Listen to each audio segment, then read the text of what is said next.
Jeremiah J.J. Johnson stepped out of his sleek black SUV, his leather jacket catching the afternoon sunlight. The upscale jet showroom loomed before him like a monument to wealth and ambition, its glass walls gleaming with reflections of luxury jets displayed within. He adjusted his sunglasses, took a deep breath, and pushed open the doors. Inside, the atmosphere was hushed and pristine, the scent of polished leather mingling with a faint hint of jet fuel. Sales associates in sharp suits moved with purpose, their voices low as they catered to their elite clientele. Jeremiah's boots echoed on the marble floor as he stepped inside, drawing a few curious glances. Dressed in jeans and a worn leather jacket, he stood out against the sea of tailored suits and designer dresses. Jeremiah didn't mind.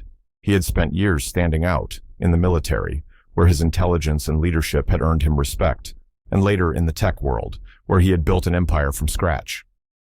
His journey from a working-class neighborhood to billionaire status was not one of privilege, but of relentless determination. He was here to buy a jet, not to impress anyone. As he wandered among the gleaming aircraft models, Jeremiah marveled at their design. Each jet was a testament to engineering prowess and human ingenuity. He paused before a sleek silver model with swept-back wings, imagining the freedom it would bring to his hectic schedule. "Can I help you?" A sharp voice interrupted his thoughts. Jeremiah turned to see a man in his late 40s, dressed in a perfectly tailored gray suit. His name tag read, Mark Davis, sales executive. Mark's expression teetered between condescension and suspicion, his eyes scanning Jeremiah from head to toe. "Yes," Jeremiah said, his tone calm. "I'm interested in purchasing a jet. Could you tell me more about this model?" Mark raised an eyebrow, his lips curling into a thin smile. "This model starts at $25 million, he said slowly as if speaking to a child. "Are you sure you're in the right place?" Jeremiah's jaw tightened, but his face remained neutral. He had encountered this kind of attitude before. "I'm very sure," he replied evenly. "I'd like to know more about its features." Mark crossed his arms, clearly unconvinced. These jets are high-performance machines designed for executives and high-net-worth individuals. They're not exactly starter planes. Jeremiah met his gaze, his tone unchanging. "I understand that. I'm a tech entrepreneur and a former military officer. I think I qualify." Mark's smile faded, replaced by a sneer. "Tech entrepreneur, huh? And a veteran? That's quite the story." "It's not a story, it's my life," Jeremiah said, his voice calm but firm. Mark chuckled dryly, shaking his head. "Sure it is. Look, maybe you should try a smaller aviation company. This place caters to serious buyers." Jeremiah felt a spark of anger but pushed it down. He had faced worse.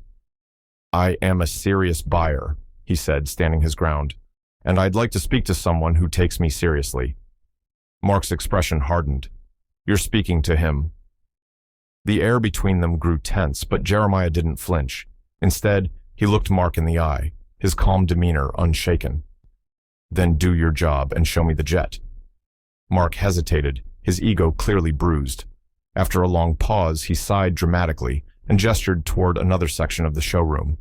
"Fine, follow me." As they walked, Mark continued to throw thinly veiled insults, questioning Jeremiah's ability to afford a jet and making snide comments about his impressive imagination. Jeremiah let the words roll off him, his focus unwavering. He wasn't here to prove anything to Mark. He was here for a jet. But as Mark's behavior escalated, Jeremiah began to wonder how much more he would endure before taking a stand. The next section of the showroom was even more extravagant, with larger jets displayed against backdrops of exotic destinations. Mark walked briskly ahead, not bothering to explain any of the models. When Jeremiah stopped to examine a jet, Mark sighed loudly, tapping his foot. "This one's 40 million, Mark said, his tone dripping with sarcasm. "It's a bit out of reach for most people." Jeremiah turned to him, his patience beginning to wear thin. "I didn't ask about the price," he said, his voice still calm. "I asked about its range and fuel efficiency." Mark rolled his eyes. "It has a range of 7,000 miles and burns about 500 gallons an hour. Happy?" Jeremiah nodded, ignoring the man's tone. Thank you. And the interior? Is it customizable? Mark barked out a laugh. Customizable? Sure, if you can afford it. We're talking top-of-the-line materials here. Not exactly something you'd find in a used car. Jeremiah folded his arms, his composure unwavering. You seem to have a lot of assumptions about me, he said. Why is that? Mark shrugged, feigning innocence. No assumptions, just stating the facts. Guys like you don't usually walk in here looking to buy jets. It's a little unusual. Guys like me? Jeremiah repeated, his voice low but steady. Mark smirked. You know what I mean. Jeremiah took a step closer, his calm demeanor now edged with steel. Actually, I don't. Why don't you explain it to me? Mark faltered for a moment, but his arrogance quickly returned. Look, I'm just saying you don't exactly look like our typical clientele. You show up in jeans and a leather jacket, talking about being a billionaire and a veteran. It's a little hard to believe, don't you think? Jeremiah's eyes narrowed. What's hard to believe is your inability to do your job without making baseless judgments. A few customers nearby glanced over, sensing the tension. Mark noticed them too and straightened his tie, his voice lowering, but still condescending. I'm just trying to save you some embarrassment. Maybe start with a smaller purchase and work your way up. Jeremiah's patience finally snapped. I don't need your advice, Mark. I need your manager. Mark's face darkened. My manager. Why? So you can complain because I didn't roll out the red carpet for you? Because you're unprofessional, Jeremiah said, his voice firm. And because I'm done wasting my time with someone who can't see past his own biases. Mark's expression twisted into a sneer. Fine. But don't expect him to take you seriously either. As Mark stormed off to find the manager, the showroom grew quieter. Customers and staff whispered among themselves, their eyes darting between Jeremiah and the direction Mark had gone. Jeremiah stood tall, his composure returning as he waited. He had dealt with people like Mark before, people who underestimated him, doubted him, and dismissed him, but he had never let them define him. Minutes later, a tall man in a sharp navy suit approached, his expression apologetic. His name tag read Alex Reynolds, showroom manager. Mr. Johnson, I'm Alex. I understand there's been an issue. Jeremiah extended a hand, which Alex shook firmly. Yes, there has. I came here to buy a jet, but your salesman seems to think I'm not worth his time. Alex glanced over at Mark, who was lingering nearby, looking smug. I see, Alex said, his jaw tightening. Can you tell me more about what happened? Jeremiah recounted the interaction, his voice calm but firm. As he spoke, Alex's expression shifted from concern to anger. By the time Jeremiah finished, Alex was fuming. Thank you for bringing this to my attention, Alex said. I sincerely apologize for Mark's behavior. It's unacceptable, and it will be addressed immediately. Jeremiah nodded.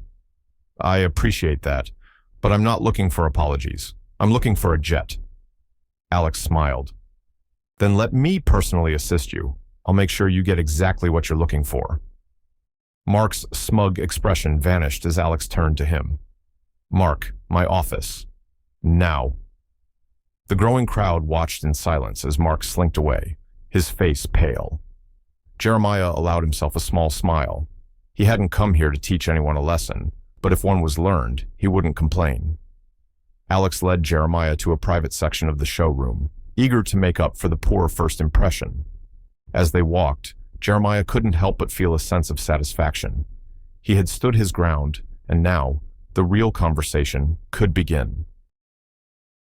Jeremiah sat comfortably in the sleek leather chair of the private lounge where Alex had escorted him. The tension from his earlier encounter with Mark was slowly dissipating, replaced by curiosity about how Alex would handle the situation. Alex, standing across from him, wore an expression of both anger and embarrassment. I'd like to sincerely apologize again, Mr. Johnson, Alex began, his voice steady but tinged with frustration. What happened out there was unacceptable, and it doesn't reflect the values of this company.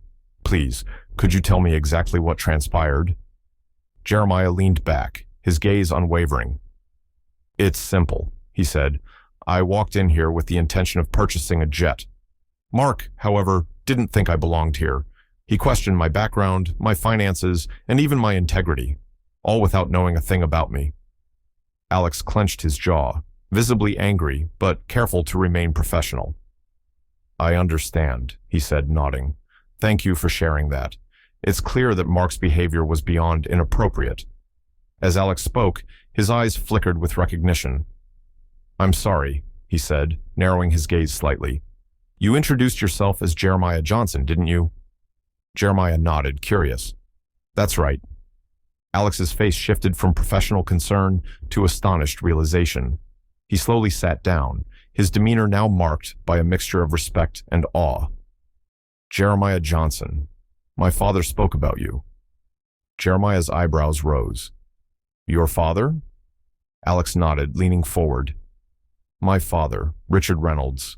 He served in the army and used to tell me stories about this brilliant soldier he admired, someone who led with intelligence and humility, someone who inspired everyone around him.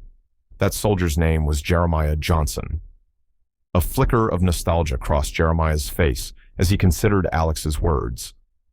Richard Reynolds, he repeated, his voice soft. Your father and I served together during one of the most challenging periods of my life. He was a good man, a damn good soldier. Alex's eyes lit up. You mean you knew him? Jeremiah smiled faintly. Not only did I know him, but I trusted him with my life on more than one occasion. Your father had a sense of duty that was rare, even among soldiers. He once saved my entire unit by leading us through enemy territory after we got separated from the main force. Alex's breath hitched, emotion creeping into his voice. He never mentioned that part. He always talked about how it was you who inspired everyone to keep going no matter how bad things got. Jeremiah chuckled lightly. That sounds like him, always downplaying his own heroics. How is he, by the way? Alex's expression grew somber. He passed away 5 years ago. Cancer. Jeremiah's smile faded, replaced by a look of quiet respect. I'm sorry to hear that, he said sincerely. Your father was one of the best men I've ever known. The room fell silent for a moment, the weight of the shared memories hanging between them. Finally, Alex straightened up, his professional demeanor returning, though now with a newfound sense of admiration. I can't believe this, Alex said. To think you're the same man my father admired so deeply, and to have you treated like this by one of my employees. He shook his head, his jaw tightening.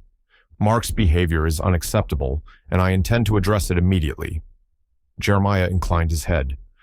I appreciate that, Alex, but I'm not here for apologies or to see anyone punished. I just want to purchase a jet and move on. Alex stood abruptly. And you will, Mr. Johnson, but first, excuse me for a moment. He strode out of the lounge, leaving Jeremiah to sip his water and glance around at the luxurious surroundings. Moments later, raised voices echoed faintly through the corridor. Jeremiah didn't have to strain to hear Mark's indignant tone. You can't fire me for this. I've been here for years, Mark was shouting. You're right, Alex's voice cut through coldly. I can't fire you for one incident. I'm firing you for showing a pattern of prejudice and unprofessional behavior. I've already checked with HR. You've had multiple complaints. Consider this the final one. A moment later, the door opened, and Mark was ushered out by security, his face red with humiliation. Several customers who had witnessed the earlier exchange clapped quietly, their expressions approving as Mark stormed past. Alex re-entered the lounge, his expression calm but resolute. Mark won't be bothering you, or anyone else, again. Jeremiah raised an eyebrow but said nothing, acknowledging Alex's decision with a slight nod. Now, Alex said, his tone softening, allow me to personally assist you in finding the perfect jet. It's the least I can do. Alex led Jeremiah back into the showroom where the tension from earlier had dissipated. The staff and customers who had witnessed the incident now watched with subtle curiosity as Alex personally guided Jeremiah through the selection process. This model here, Alex began, gesturing toward a sleek black jet with a minimalist yet futuristic design, has a range of 8,000 miles and can seat up to 10 passengers comfortably. It's equipped with state-of-the-art avionics and customizable interiors. Jeremiah examined the jet thoughtfully, running his hand along its polished exterior. "What about fuel efficiency?" he asked. "It's among the best in its class," Alex replied. "This model was designed for both performance and sustainability." As they continued the tour, Alex shared more details about the various jets, his demeanor professional and respectful. Jeremiah appreciated the attention to detail, but what struck him most was Alex's genuine enthusiasm. It was clear that he took pride in his work, and Jeremiah couldn't help but contrast Alex's attitude with Mark's. Eventually, they circled back to the black jet. "This one," Jeremiah said, his tone decisive. "It has everything I need." Alex smiled. "An excellent choice. I'll have the paperwork drawn up immediately." As Alex walked him through the purchase process, he offered something unexpected, a discount.